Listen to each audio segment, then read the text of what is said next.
What's going on, duelists? So my team, Team X2 and Crow's Nest decided to have a little friendly competition where each week all the members play each other, and it's not for anything, just to have some good competition against some good players and have some fun. So we've been doing that, and I thought it'd be a good idea to share with them and with my team and with everybody that's interested more breakdown videos of what's going through my head while I'm playing and stuff, and analysis, and I would love feedback on what you guys think as well from what you're seeing throughout the games. So this is going to be the first week since the Long Island Black Rose Dragon tournament. This has been my record. I've played nothing but Diva Frogs. I think right now I'm 37-6 or something like that, if I'm not mistaken.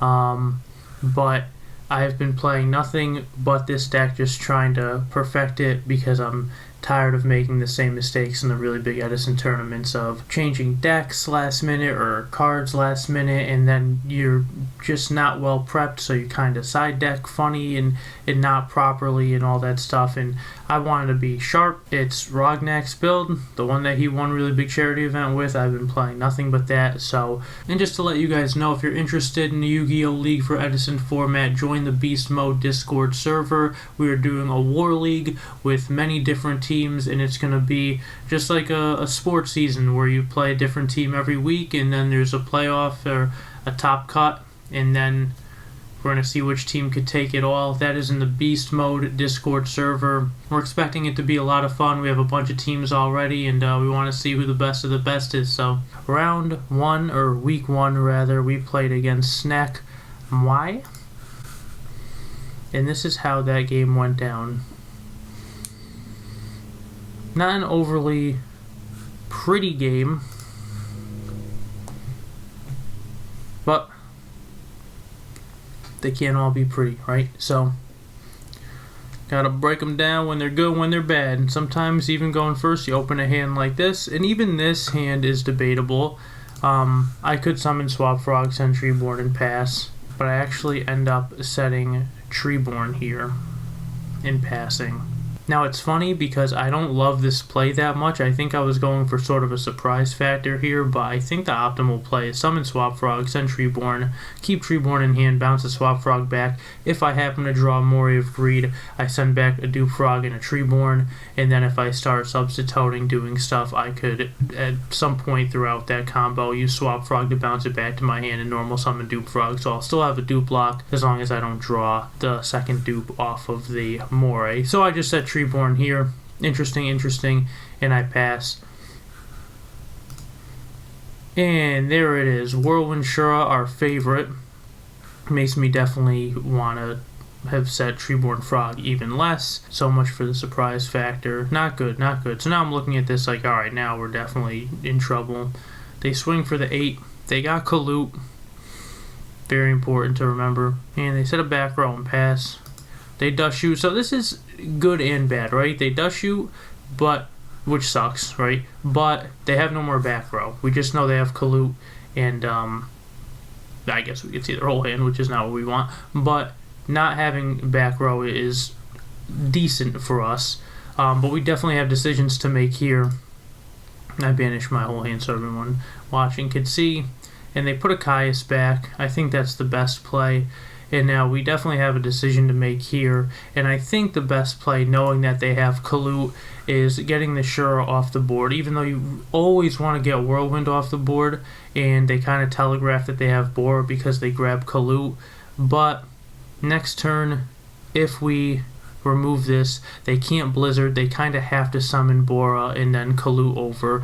And this Caius isn't even going to be on the field by the end of that. So I'm going to tribute Caius. I'm going to remove that. I could have pitched Dupe Frog, special summon Swap, and swing.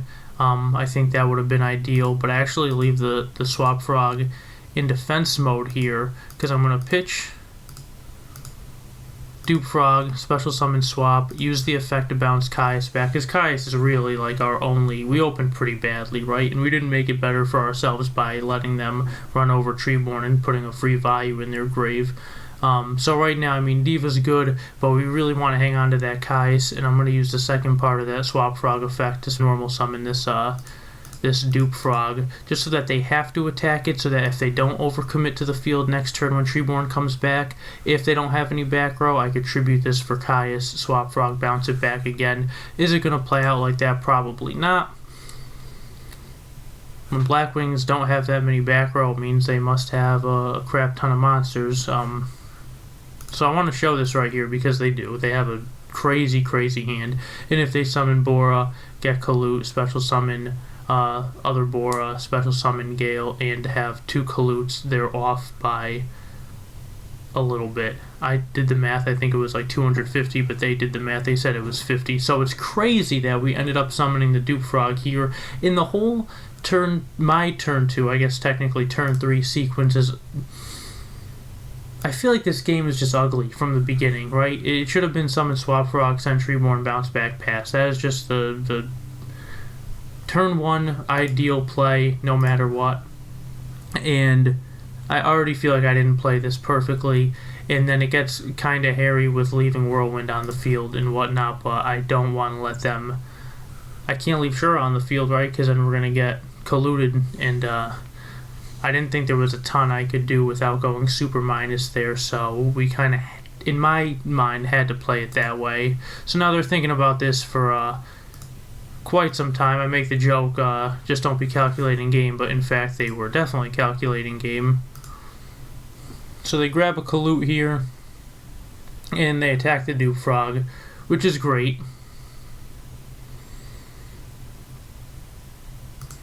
And now they're at 54, so somehow they don't go for game, luckily.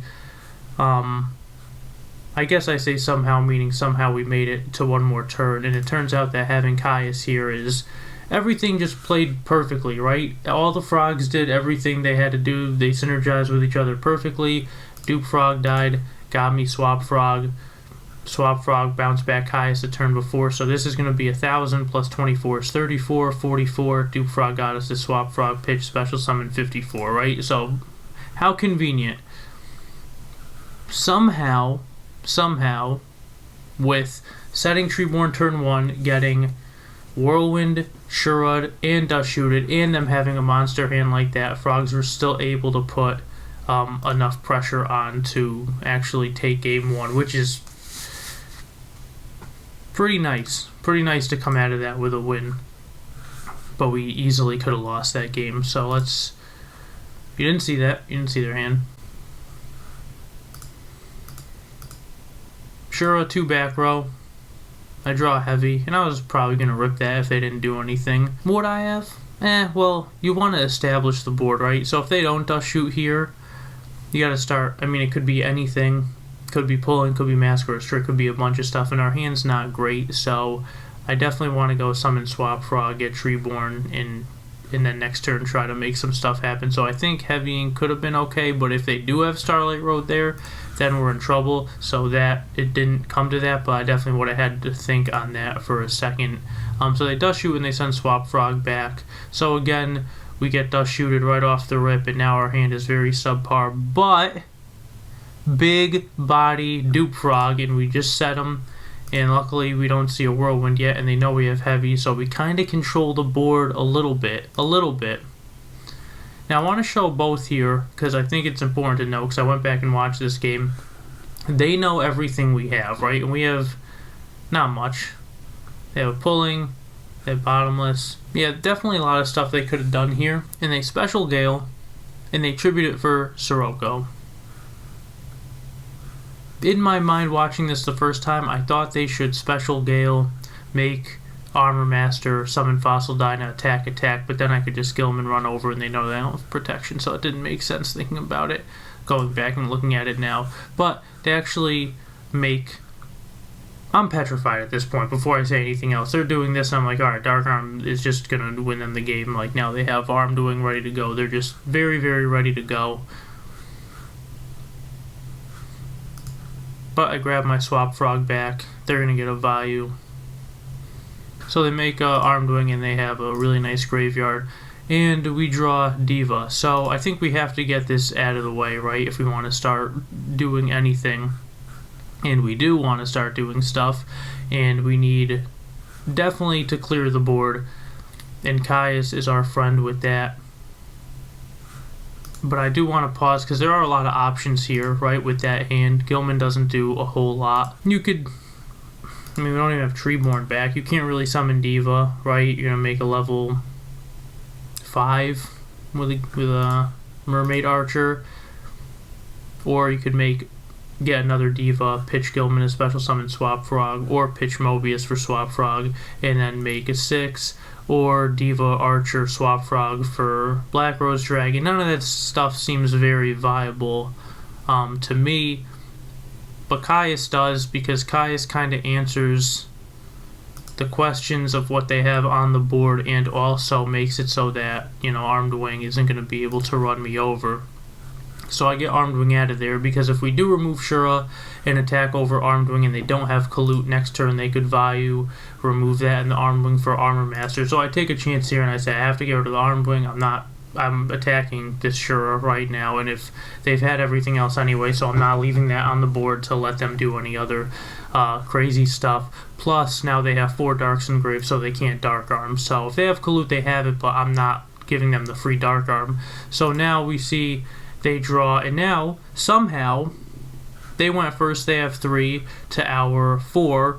They do have a Synchro in the grave, but they can't deal with the Caius, which is fantastic. And they T-set. When you see Blackwing setting monsters, that's just a good sign. That's just a good sign. And I will say the pace of this game slows down pretty dramatically, because I have a lot going through my head at this point. I don't want to give away anything if I don't have to.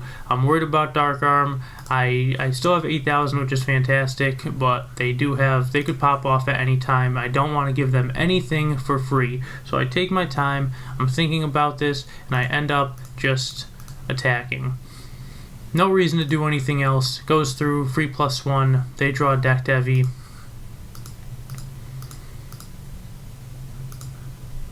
They summon Fossil Dyna, attack Treeborn. Now we draw.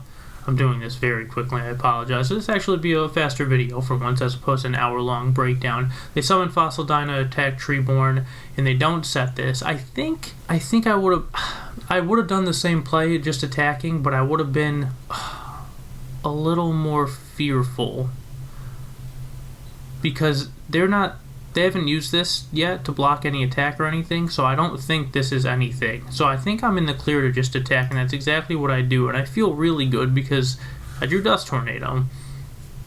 So we get Fossil Dyna out of there in the easiest possible way, and they still have nothing to deal with the Caius.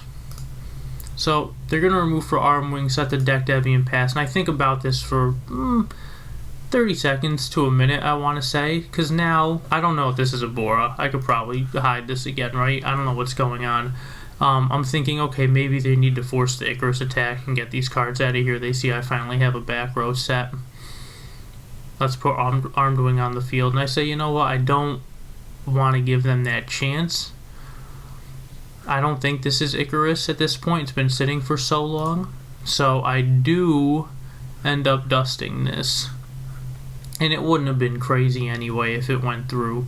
It just would have hit the Diva, and I believe we draw a Diva next turn, so it would have been pretty good. And we still have one Diva and one Mermaid Archer in the deck, so definitely happy to do that. Now again, I could Mobius, I could summon Diva, I could do a bunch of stuff. I'm holding Soul Exchange and a sackable monster for another Fossil Dyna. I am not giving them anything for free. Nothing. If they have Kalut, that's fine. If they have Kalut and we take the 1300 damage, this doesn't have its effect. There's a bunch of options at that point, right? We could tribute this for Mobius, doesn't really do anything. I think we'd probably just pass at that point. And I think it's important to know, you know, the what-ifs too, because you want to make sure your plays would be spot on all the time. But even though the match has transpired the way it has so far, I still feel terribly about setting Treeborn Frog turn 1 of game 1. That just, you got to be able to walk away from the wins and the losses knowing that you misplayed it and trying to fix it. I think it's very important. So we draw Dew Frog, nothing great. They set a monster, which is great to see. So we're just getting plus, right? And I don't want to give them anything for free. I can't stress it enough. If they draw a Blizzard, they do. We have Soul Exchange. We'll deal with it then. But we set Dew Frog. Not a lot of action. No Substitutes. They set a background pass. I'm free to attack again. I don't want to... I'm thinking about Starlight Road here for sure. I'm thinking about Torrential here for sure. And I don't want to go minus. And Blackwings could easily come back as they do. Even though they have, you know, Dead Dark Arm and stuff. They have Blizzards that they could start ripping like crazy. I'm just going to hold my cards, make them do the work. I don't need to do anything right now and help them get back in the game. There's no reason to. And they drew a heavy that they... I mean, I don't think heavy's terrible against me because I do run back rows, but most of them are chainable, so they T-set. And again, I don't want to lose to anything crazy. I don't think it's necessary to lose to Starlight Road. What happens if we tribute this for Mobius and there's Starlight Road? I guess next turn we have to Soul Exchange. Oh wait, no, we won't have the Mobius. Yeah, if we tribute this for Mobius, what are we doing to get over that? They're keeping their back row. We could Diva, try to make a Yugioh. They're going to get rid of it with Bottomless, and they have Deep Prison now too. So we're just, you know, if it's Starlight Road, we're in a lot of trouble, and I don't want to force that. There's no reason to summon Diva. There's no reason to do anything. So I let the Deep Prison go. I set Dust. Right. Oh, okay. What are we doing here? I think I'm trying to put pressure on the field now at this point, because I have so many cards in my hand, and I am trying to play patiently, but a Treeborn and a Dew Frog. I didn't have to summon this, thinking about it now. I did not have to summon this. But I think we have such an advantage that we could kind of start putting our foot on the gas, so I do understand the logic behind it. Somewhat. I make Android. They're going to Bottomless it. I'm okay with that. Now we're getting their cards out of there, and I'm going to set my Dust Tornado and pass. They're going to flip that Pro Heavy to get the dust out of there. And I'm like, alright, no more worried about Starlight Road. No more worried about any of that stuff. Like, now we're okay. We're at 8 grand. I don't feel terribly about this. They flip a Kalut. They attack. They set a back row and pass. Get Treeborn back. Now I'm going to Mobius. Because now, you know, we have Diva. Can grab another Diva. I feel like now is the time to Mobius. If it's Icarus attack, yes, that kind of sucks. But we still have Salvages left. We still have Morays left. We still have Monarchs left. There's a lot of good stuff left in the deck. We still have Mirror Force for protection. So I was so worried about Starlight Road. I said, I'm going to Mobius. I'm going to get rid of this one back row right now. It is pulling the rug. So we get it out of there. We do lose the Mobius, but that's fine. Set that Mirror Force and pass. Yeah, this game is like, there's questionable things, and it's a little ugly, a little hazy with all the back row and all the timing. So please feel free to review this to your liking and comment on what you think was right or wrong. Because now you're going to see it's getting even hairier. We're still drawing cards that aren't great. Dew Frog is the help, right? If we summon Diva, get another Diva, make Armory Arm, like we're losing Dew Frog, and then we make a level 6, and if they have something to stop it, we don't want to let them come back, so we want to hang on to what we know is helping us. I don't want to set the Treeborn here because I'd rather just Moray it back if I draw, but we finally draw a pretty good card in Raigeki Break, which is going to be chainable, and I don't feel great about this game, even though it looks like we're dominating, and they don't do anything. And what am I going to do? Really not a lot, right? They're starting to creep back into the game, which I'm not happy about, but I don't want to force anything. So they summon Blizzard, they get back Bora, they make Android. I'm going to Mirror Force, get it out of there. Dark Arm is long gone here. And they're actually going to chain Book of Moon. So that's good to get one of the back row out of there. I feel really good about that. And now I'm thinking about it. One, I'm going to Raigeki Break, but I'm thinking Standby Phase. We draw Substitutes, still nothing crazy.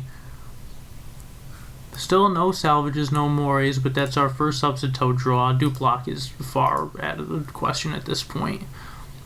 We're going to get that back row out of there. I don't think they're going to chain Icarus or anything like that. And if they do, we could still do some Diva and swap Frog, pitch a special summon. We could still make Yugioh through all that. It was bottomless, and now I feel great.